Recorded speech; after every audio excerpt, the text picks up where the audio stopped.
Hello viewers, welcome to my channel. আশা করছি আপনারা সবাই ভালো আছেন।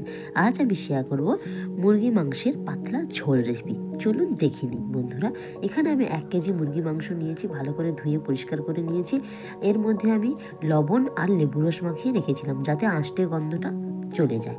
এবার আমি কড়াইতে দেখুন আলুগুলো ভেজে নেব আর একটুখানি আমি লবণ দেবো। আমার চ্যানেলে যদি আপনারা নতুন হয়ে থাকেন, চ্যানেলটাকে সাবস্ক্রাইব করার জন্য অনুরোধ রইল। আর আমার পাশে থাকুন বন্ধুরা, আর সম্পূর্ণ ভিডিওটা দেখুন। আমি এখানে তেলের মধ্যে দিয়েছি 2টো লবঙ্গ, দারচিনি, এলাচ আর 2টো তেজপাতা, গোটা জিরে 1/2 টেবিল চামচ দিয়েছি। আর এখানে একটুখানি কালার করার জন্য আমি চিনি দিয়েছি। চিনিটা ফুটে উঠলেই বন্ধুরা আপনারা এর মধ্যে আমরা রসুন বাটা অ্যাড করে দেবো।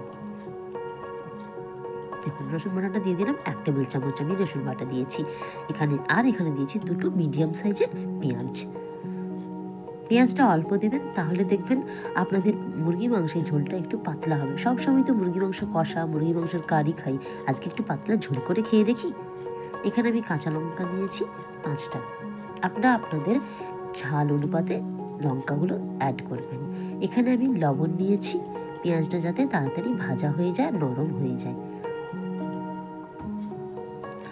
এখানে আমি একটা মিডিয়াম সাইজের টমেটো নিয়েছি। আদা বাটা নিয়েছি 1.5 টেবিল চামচ।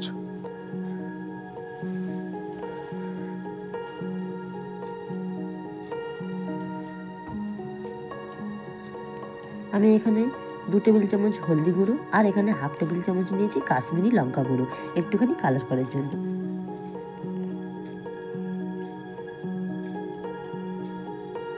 অল্প পরিমাণে জল দিয়ে মশলাটা কষিয়ে নেব।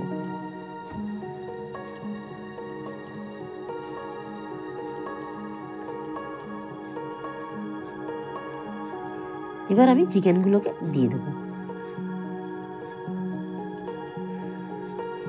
বন্ধুরা, আমি তো মুরগি মাংসের মধ্যে 4-5টা পা নিয়েছি, কারণ আমার ছেলে পা খেতে খুবই ভালোবাসে। আপনারা কে কে ভালোবাসেন এই পা খেতে আমাকে কমেন্ট করে কিন্তু জানতে ভুলবেন না। ঢাকা দিয়ে আমি মাংসটাকে ভালোভাবে কষিয়ে নেব।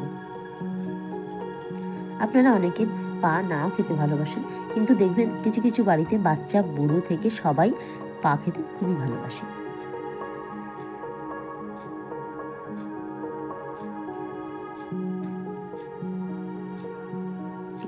আমি এখানে একটুখানি স্বাদ অনুপাতে লবণ অ্যাড করলাম।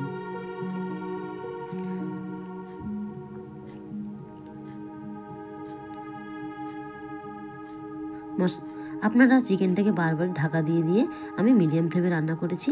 আর এখানে আলুগুলো দিয়ে দিলাম, দিয়ে আবার ভালোভাবে কষিয়ে নেব।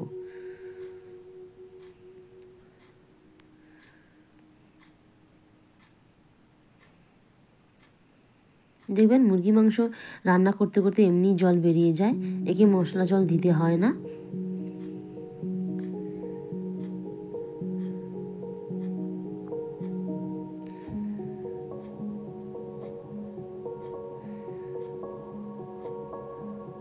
এবার আমি গরম জল অ্যাড করব বন্ধুরা। আমি ঠান্ডা জলটা দেবো না, গরম জল আমি দিয়েছি। আপনারা আপনাদের যতটা ঝোল রাখবেন ততটা আপনারা দেবেন।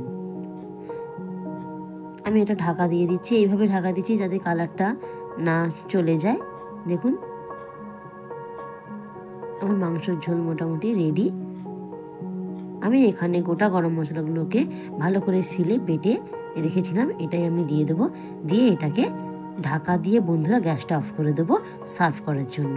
আমার ঝোল পুরো রেডি। দেখুন কালারটা দেখুন কেমন হয়েছে। ভালো লাগলে লাইক করবেন, কমেন্ট করবেন, শেয়ার করবেন। আর বন্ধুরা অবশ্যই ভালো থাকবেন। ধন্যবাদ।